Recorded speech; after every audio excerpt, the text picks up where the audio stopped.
வரும் என அந்த முடிவுக்காக காத்து கொண்டிருந்தீர்கள்.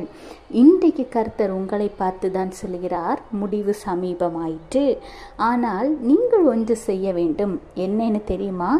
தெளிந்த புத்தி உள்ளவர்களாக இருந்து ஜெபம் பண்ணுவதற்கு ஜாக்கிரதை உள்ளவர்களாக இருக்க வேண்டும். உங்கள் முடிவு உங்களை உடனடியாக வந்தடையாதபடிக்கு பொல்லாத சத்ருவாகிய சாத்தான் பல தடைகளை ஏற்படுத்தி கொண்டிருக்கிறான்.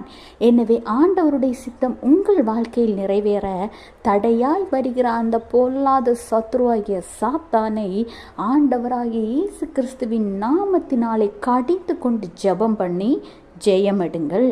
ஜாக்கிரதை உள்ளவர்களாக இருங்கள். இது நீங்கள் சோர்ந்து இருக்க வேண்டிய காலமல்ல. உங்கள் முடிவை நீங்கள் கைப்பற்றி கொள்ள தயாராக இருக்க வேண்டிய காலம்.